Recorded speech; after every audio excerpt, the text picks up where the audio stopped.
Hotel, Uncle Ujasanel, Kim Nessara, Iceberg, Mr. Nice Words. And today I want to kill this myth. I want to murder this myth that our ancestors worship pagan gods, idol gods, and all this other mess. What you have to understand is that we as human beings, we are one people with one God that can manifest itself as many gods to many people. You really think that, check this out, there are over 5,000 different gods, different deities right now on planet Earth being worshipped by so many different people. And you really think that your God, your book, your concept, your attempt at understanding life is really the only and correct way? Especially when you're talking about these monotheists. Monotheist or monotheism is the belief in one God. These people, like the Bible, for instance, people don't like for me to say this, but it's hard to tell the difference between the God of the Bible and the devil of the Bible, because the devil comes to kill, steal, and destroy. And the God in the Bible has killed more people than the devil. The God in the Bible has taken things from people and given it to other people. Favoritism. You know, when God supposedly loves us all, loves the world so much, he gave up his only begotten son. But yet and still, certain tribes or certain people are given the authority by God to not only kill every person in the village, not only take everything in the village, but to keep the young virgin girls for themselves and take home as wives. So in other words, kill everybody, take everything, and then kidnap the little girls and take them home and have sex with them. Okay? And marry them and make them still live with you. Even though you just killed her father, she got to come home with you and marry you. And you want to tell me that these are words from God. That is why I don't even use that word the way that I used to, because a lot of people who say God, they don't mean the prime nine creator. They don't mean the divine aspects and qualities and principles of life that God has given us. A lot of people say God and they're not talking about God. You understand? So these monotheists come and say that they have a better idea. They have a better concept of who the creator is. And then they focus all your energy on one thing. And it's so much emphasis on it has to be worshipped. It has to be praised. It has to be magnified. And it sounds a lot like an evil entity. You understand me? And meanwhile, while we're doing all this, us as African people, as black people, or you can even say as humanity, we are going down the drain. People are constantly telling me how good their God is because they woke up today. But they neglect all the poverty in the world. They neglect all the murder, the rape, the war.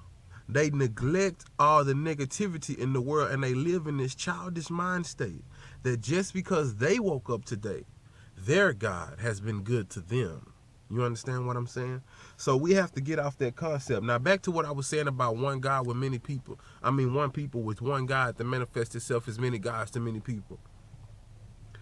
Ra, the sun god, is what the Europeans tell you.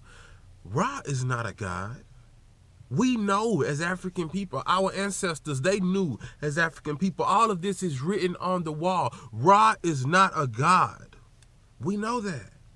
But the Creator has given us Ra for nourishment to the planet, for nourishment to your melanin, so that you can grow crops. Do you understand? Oshun is not a goddess. We know that. She is not God.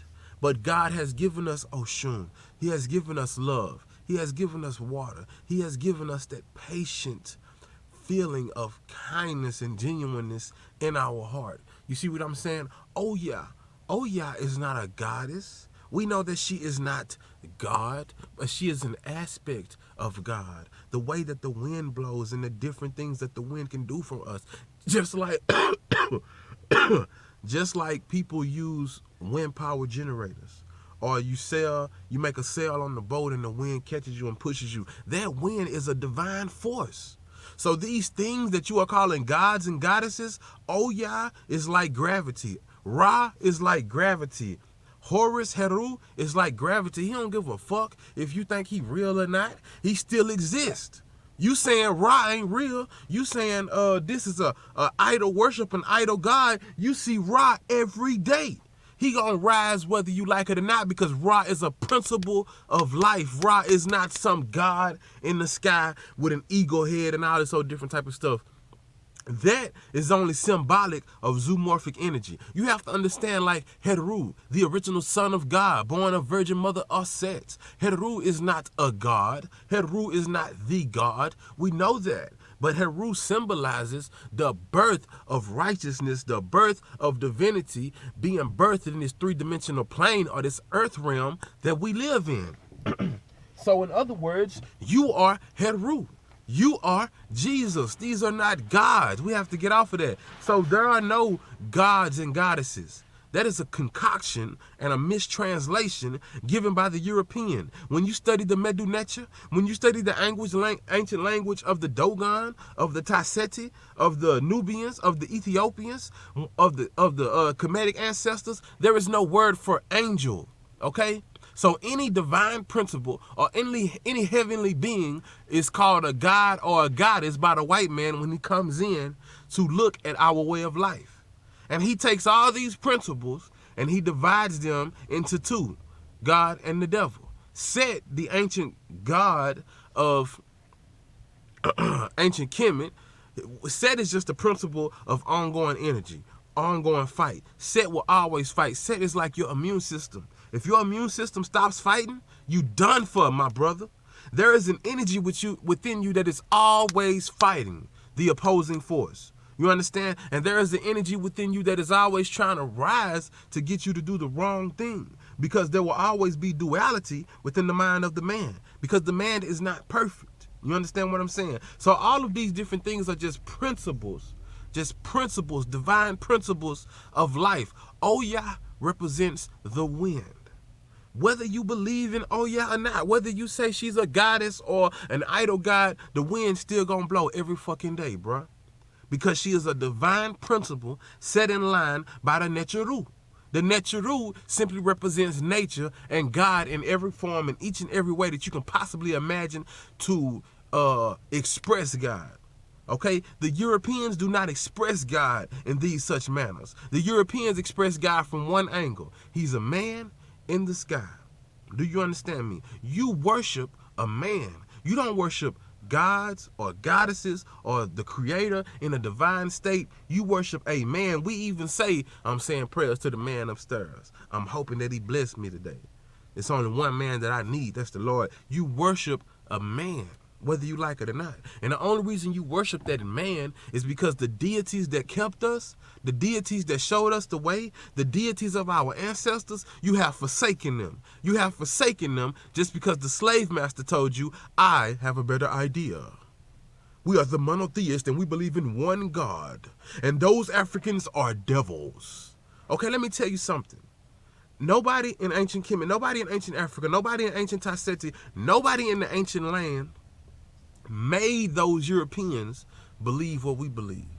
But they came and studied with us for 10 years or more and took our concepts back to Greece. That's why the Greeks and Romans have all those different gods and goddesses, because they didn't know how to interpret our divine principles. You understand? So they take that, us from divine people, and then they start to kill us and make us believe in their system and their way of life. The devil comes to kill, steal, and destroy. And it seems to me that people who would kill you, destroy you, and steal from you, and make you believe what they believe, are in fact the devils of this three-dimensional paradigm. They are in fact devils on 2 feet. So next time somebody tells you that your ancestors worshipped idol gods, let them know that these are not gods and goddesses. These are merely angels and the companions of the Most High. The Christians do the same thing. You got God, then you got the archangels, you got the Holy Spirit, you got Jesus, you got divine creatures and beasts that it talks about in Revelation.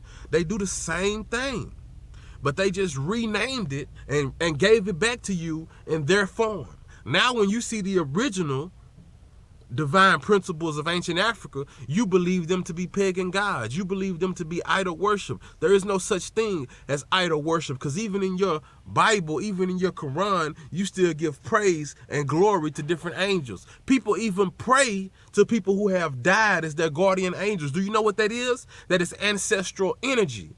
That is the ancestors watching over you. Your daddy became an angel. You talking like them Europeans. Really, your father has become part of the divine force that is within all of us. Your father has become one with God. Your father has become an ancestor. Now that divine energy, that godly energy will permeate within you, all of nature, and every piece of life on the planet, in the universe, and the solar system. That is who and what we are. We are light creatures. We are made of light. We are made of the same elements that are in the stars. That is why from where you come is where you return. When you look up at night, you see the stars at night. Those are your ancestors, because the fleshly body has died. And that entity, that spirit, that soul energy does not die. It is only transformed and passed along. You see what I'm saying? So that energy has went back into the universe, back into the Prime 9 creator, back into the galaxy, and every star you see at night is just your African ancestors. And when you die, you will return unto the universe, you will return unto God, you will return unto the heavens, and you will become one with all of existence. It is the divine oneness. It is accepting the all. Everything about you is connected to everything around you. I have so much that I can teach you on this topic, but the basic thing I want you to understand is that our ancestors did not worship any pagan gods. Our ancestors did not fall victim to any idol worship, because we are one people with one God that can manifest itself as many gods to many people. So the way you see God is not the only way or the perfectly correct way. And there may be a certain amount of momentum in the religious systems that you use that can elevate your mental spirit, that can elevate your physical, that can elevate you on many different levels. But you have to understand that as long as you confide and conform yourself to that one religious box, that is the only reality you will ever see. You will never be able to see outside of that box. I challenge you to step outside of that box, because to reduce yourself to this monotheistic religion, just to believe in this, you have to think with a children's state of mind. The Bible even says, "Come to me, ye children of God." You see what I'm saying? They treat you like infidels. They tell you that you are a sheep being led by a shepherd. Do you know what a shepherd does to his sheep? Instead of being a part of God, instead of being one with God. And it's time for us to learn the true way of who and what we are. We have to walk in our destiny. We have to understand what our purpose is on this life. On this planet, in this lifetime. And please stop degrading your ancestors. All of this is just programming from the European westernized religious systems. They tell us that their way is better. They kill our people and force us to believe in their way. They steal our history. They do everything that their Bible says the devil did. They kill, steal, and destroy. You are not an idol worshiper, and we have forsaken the deities that led us in the first place. And ever since we put down our ancestral gods and our ancestral energy, we have been under the heel of the white man and every other race on the planet. African people need to return to African spirituality. There is only one Most High Creator who created all things, but never think that the Creator didn't create heavenly companions for itself. Once again, we are one people with one God that can manifest itself as many gods to many people. Shit, God can be 10 people if he wants. God can be 1 people if she wants. God can be him or her. You're talking about the Almighty, Most High, Divine Creator. Hotep.